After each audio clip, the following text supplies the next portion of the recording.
نحمده ونصلي على رسوله الكريم اما بعد فاعوذ بالله من الشیطان الرجیم بسم اللہ الرحمن الرحیم۔ محترم سامعین ناظرین، السلام علیکم ورحمۃ اللہ وبرکاتہ۔ آج کی اس نشست کے اندر نظر بد کے حوالے سے کچھ عرض کروں گا کہ نظر بد برحق ہے، جیسے فرمایا العین حق، کہ نظر بد برحق ہے، نظر بد لگ جاتی ہے، اور بعض لوگوں کی نگاہ کے اندر ایسی تاثیر ہوتی ہے، ایسا مادہ ہوتا ہے کہ وہ فوراً نظر لگ جاتی ہے۔ آپ صلی اللہ علیہ وسلم کے زمانے اقدس کے اندر بھی ایسے کئی واقعات پیش آئے۔ آپ صلی اللہ علیہ وسلم کے ایک صحابی تے بند باندھ کر ایک حوض کے کنارے غسل کر رہے تھے۔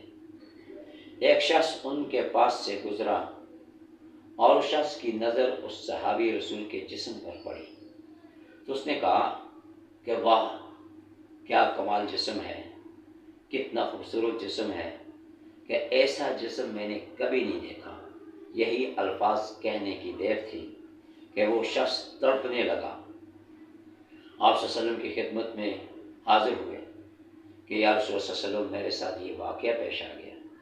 آپ صلی اللہ علیہ وسلم نے اس شخص کو بلایا کہ جس نے یہ الفاظ کہے تھے۔ آپ نے فرمایا اللہ بر رکھتا علیہ، کیا تو نے اپنے بھائی کے لیے برکت کی دعا نہیں کی؟ کیوں تم میں سے کوئی شخص اپنے بھائی کو ہلاک کرنا چاہتا ہے؟ اسی حدیث پاک میں آتا ہے کہ نظر بد ایک ایسی بری بیماری ہے کہ جو انسان کو قبر تک پہنچا دیتی ہے اور اونٹ کو ہانڈی تک پہنچا دیتی ہے۔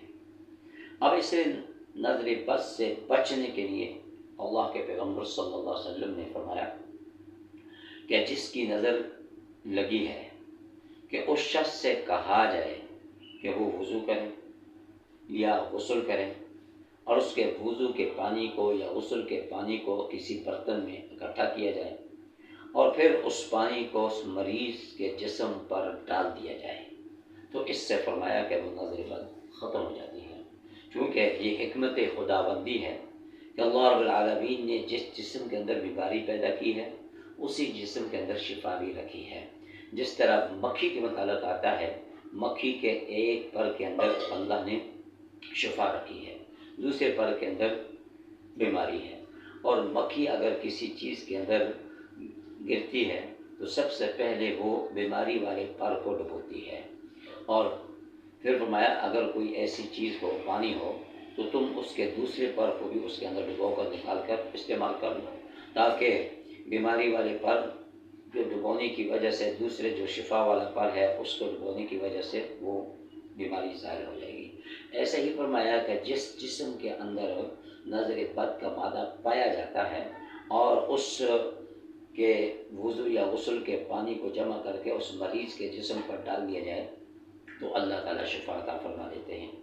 اور دوسری قرآن پاک کی سورۃ القلم کی آخری دو آیات، وَإِن يَكَادُ الَّذِينَ كَفَرُوا لَيُزْلِقُونَكَ بِأَبْصَارِهِمْ لَمَّا سَمِعُوا الذِّكْرَ وَيَقُولُونَ إِنَّهُ لَمَجْنُونٌ وَمَا هُوَ إِلَّا ذِكْرٌ لِّلْعَالَمِينَ، کہ سورۃ القلم کی یہ آخری دو آیات انتہائی مفید ہیں کہ نظر بد سے بچنے کے لیے 3 مرتبہ صبح اور 3 مرتبہ شام کو پڑھ کر فرمایا کہ اپنے ہاتھوں پہ پھونک مار کے جسم پر پھیر لیا جائے۔ اور اس کے علاوہ اور بھی احادیث مبارکہ کے اندر کئی دعائیں آئی ہیں کہ اللہ کے پیغمبر صلی اللہ علیہ وسلم نے فرمایا اعوذ بکلمات اللہ التامات من کل شیطان وہامۃ ومن کل عین لامۃ۔ فرمایا کہ یہ حدیث کے اندر یہ جو دعا ہے اس کو پڑھ لیا جائے صبح اور شام 3 مرتبہ، تو وہ پڑھنے والا فرمایا نظر بد سے محفوظ رہے گا۔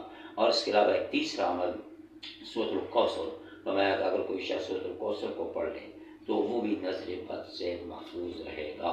تو دعا فرمائے کہ اللہ تعالیٰ ہم سب کو نظر بد سے، ہم سب کی ساری مخلوق کی حفاظت فرمائے اور ہمیں قرآن و سنت پر عمل کرنے کی توفیق عطا فرمائے۔ وآخر دعوانا ان الحمد للہ رب العالمین۔